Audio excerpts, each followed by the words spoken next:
So I'd like to introduce Najuma Smith-Pollard. Najuma, if you'll join me on stage. Najuma, among her many passions, combines experience as a pastor and expertise as a community leader to run programs that train pastors to take on civic engagement work. Najuma is also a motivational speaker, author, life coach, radio personality, and community activist. She is absolutely an ambassador and creating change and really bringing this issue of sexual violence and its prevention to the faith-based community, and we are super proud to have her here with us today. Thank you. Thank you. Appreciate you. Mm-hmm. Good morning. Good morning. Thank you. There's a story behind it. I'll tell you about it after we're done this morning. In 1989, I joined a pretty large church in Los Angeles. I was 17 years old.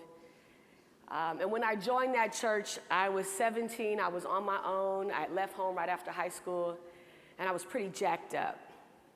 My stepfather had, over a course of time, had been molesting me, and when it was brought to the attention of family, my mother, and let me say this, my mother loves me, but she didn't know what to do. So I joined this church, and I'm a pretty messed up little girl, and I'm there Sunday after Sunday, week after week. I'm getting engaged, but I never once heard a message about anything having to do with any kind of sexual assault, sexual violence. I mean, I heard all the other sins, you know, fornication, smoking, drinking, alcoholism, you know, the top 5 things that we tend to hear in faith spaces. But I never once heard a message related to my issue. And I don't blame my pastor, because like a lot of people, sometimes you just don't know what you don't know. And it wasn't until I was serving on the usher board, and for those who are not familiar, usher boards are the people at the door, and they help you get your seat, and if you're crying, they bring you tissue. And I was in an usher board meeting, and we were doing something, and we were asked to share about something in our lives, and I had shared with them that I had been molested by my stepfather over a course of time, and then I had an experience with date rape in high school, and I was sharing with them like how I was processing now as, you know, going on 18, 19 years old now at this time, and you know, just really coming through healing that I actually had to kind of figure out on my own. Even though I had seen a therapist, but much of the work trying to figure out, you know, God, where are you in this? And I keep hearing messages about forgiveness, but I don't know if I can forgive just yet. And so when I shared this at this usher board meeting, what happened was after that, it was like I became the unofficial counselor for people in church who had had similar experiences. I had mothers bringing me their daughters. I had men sharing with me secretly things that had happened to them. I had women telling me that they had that same experience 30, 40 years ago, and they're still traumatized by it. And it became really clear to me at that time that the church needed to begin to speak to this issue. But I was a young adult, so I didn't have the tools, nor the language, nor the training. I just knew it needed to happen. And so I began, even in my early 20s, just began more and more looking for the faith space to speak to this issue. And it just didn't. And every now and then you might hear somebody say something silly like, well, you know, young girls keep your legs closed, as if that's the problem. Or, you know, don't wear short skirts, as if that's the problem. Men, keep your pants up, as if that's the problem. And all of us here, we know what a person wears is not the problem, right? It wasn't until sometime later I accepted my call to ministry. I go into ministry, I start pastoring, and then the church where I'm stationed at, off of Figueroa and 70th Street, and those of you that may know Los Angeles, you know Figueroa corridor is known for prostitution. And I now have young girls coming to my church because we're literally 2 blocks off of Figueroa. And I had members who had sisters that were being trafficked on Figueroa. And so now all of this is kind of coming back to me, my experience, where I'm pastoring, ministry, and God is saying to me, what are you going to do about it?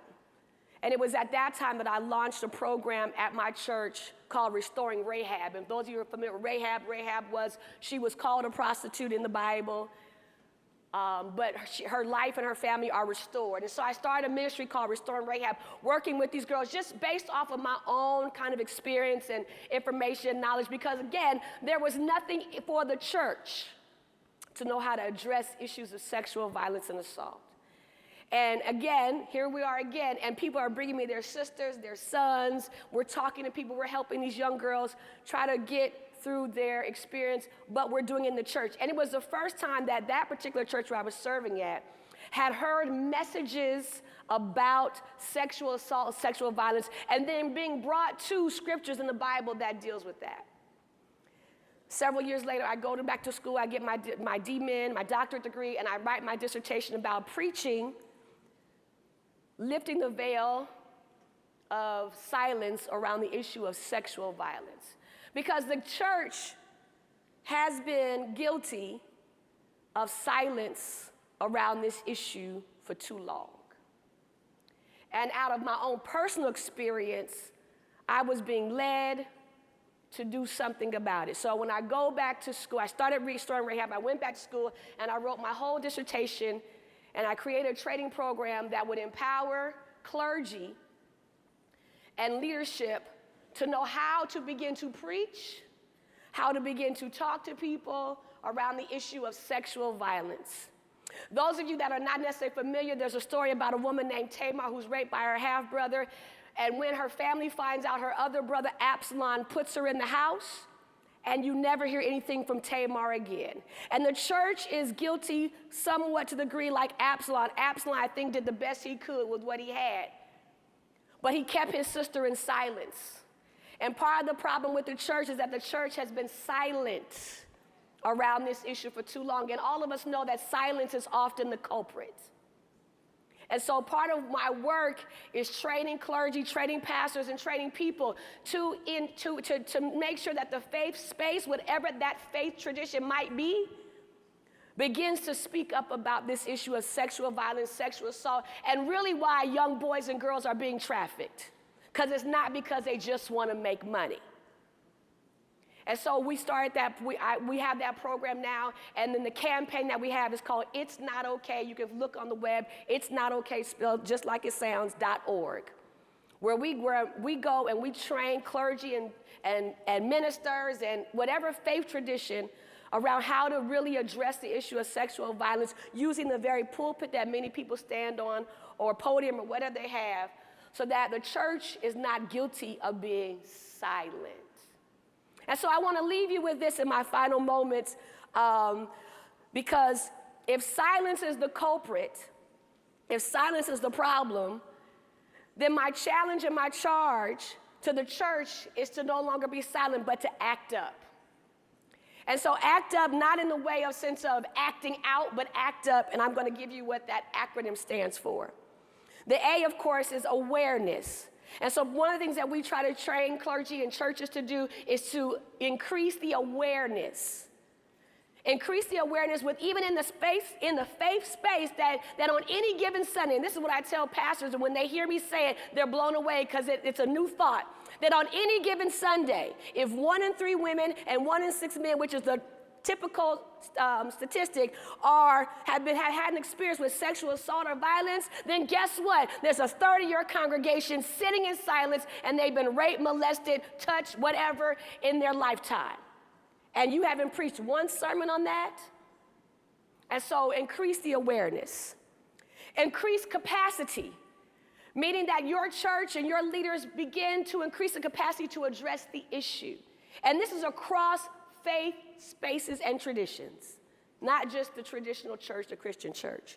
The T stands for training, to increase the trainings. That's why we created our program, to increase the training, because what it really comes down to is that while there's pastors and leaders and priests know how to preach great sermons, a lot of people just don't know how to speak to the issue of sexual violence and assault. And then the U stands for utility, creating utility ministries, ministries that actually deal with this specific issue.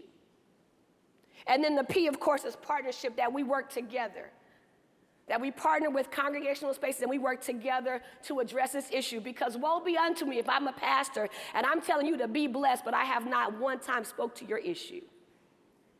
And so that's the work that we do. That's the work that I do. That's the work that's become my life's calling. And then here's what else I found out. As this work has evolved over time, I found out not only are the members and the people in the congregation experiencing this kind of assault and violence and being made to be in silence, but I'm finding out that more and more women in ministry. And so last year, the LA Times did an interview with me and some other clergy detailing their stories of how they have been assaulted or violated by the leadership in their congregations. And then the reason this is important work is because the faith space is supposed to be a safe space.